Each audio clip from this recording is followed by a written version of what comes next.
एक सवाल जो हमसे अक्सर पूछा जाता है वो ये है कि मैं सेल्फ एम्प्लॉयड हूँ और मैं कौन से बिज़नेस में ऐसे खर्चे कर सकता हूँ जिससे मेरा टैक्स कम होगा।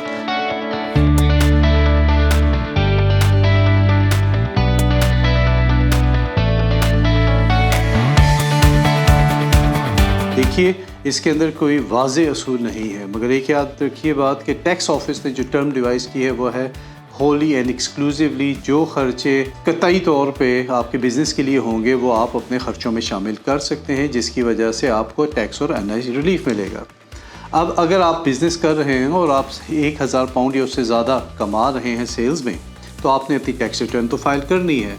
अब ख़र्चों की चंद कैटेगरीज आ जाती हैं जो कि आप क्लेम कर सकते हैं, जिसमें आप जैसे आपके प्रॉपर्टी रिलेटेड या रेंट हो गया, उसके साथ कौंसल टैक्स हो गया, उसके साथ आपके रिपेयर्स मेंटेनेंस ऑफ ऑफिस होगी, सारे आपके खर्चे हैं जो आप क्लेम कर सकते हैं। ऐसे ही आपकी शॉप है जहाँ पे आप अपना बिज़नेस रन कर रहे हैं, तो उसके सारा रेंट, कौंसल टैक्स, बिजली, पानी, गैस के सारे बिल्स, टेलीफोन के बिल्स और रिपेयर्स मेंटेनेंस आप क्लेम कर सकते हैं। ऐसे ही बिज़नेस के लिए आपने जो भी प्रोडक्ट्स ख़रीदी जो आपने बेचनी है या वो सर्विसेज एक्वायर की जिसकी वजह से आपका बिज़नेस चल रहा है, जैसे आपने सॉलिसिटर की सर्विसेज हैं, अकाउंटेंट की सर्विसेज हैं, आपको प्लानर्स की सर्विसेज चाहिए, ये तमाम खर्चे जो आप बिज़नेस के लिए कर रहे हैं ये सारा आपका अलाउएबल एक्सपेंस है।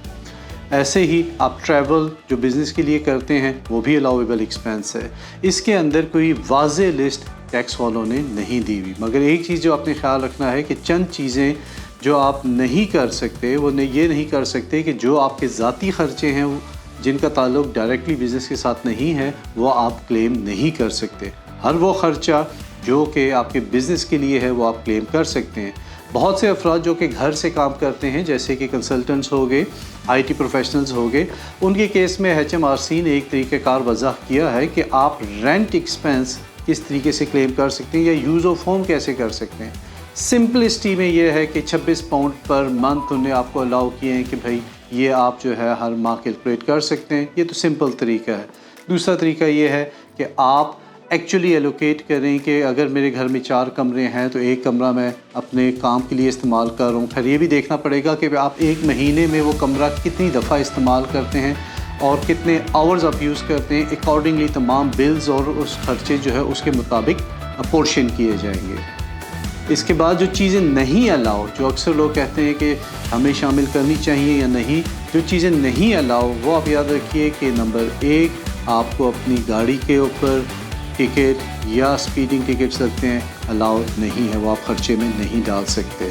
ऐसे ही दूसरी चीज़, अगर आप क्लोथिंग है, आप कहते हैं कि भाई मैं ऑफिस जाता हूँ और मैं कपड़े जो अपना सूट या बाकी चीज़ें जो है वो क्लेम कर सकता हूँ, नहीं सर, आप नहीं कर सकते। फ़कत उस सूरत में अगर ये सेफ्टी क्लोथिंग हो, सेफ्टी गियर हो, जैसे कि वो वर्क साइट पे काम कर रहे हैं, सेफ्टी शूज़ हैं, हाई विज़ हैं, इस किस्म की चीज़ें हैं, फिर यकीनन आप उसको क्लेम कर सकते हैं। इसके साथ ही आपकी जैसे पॉलिटिकल डोनेशंस होगी वो आप क्लेम नहीं कर सकते। ऐसे ही अगर आप जो है वो क्लाइंट एंटरटेनमेंट में पैसा खर्च करें तो अमूमन टैक्स ऑफिस उसको अलाउ नहीं करता। अगर आप ये चंद चीज़ें निकाल दें और ज़ाती खर्चा निकाल दें, उसके अलावा जो भी आप खर्चा बिज़नेस के लिए कर रहे हैं वो आपके टैक्स और एनआई रिलीफ के अंदर कंट्रीब्यूट करेगा और उसकी वजह से आप अपने टैक्सेस में कमी कर सकते हैं।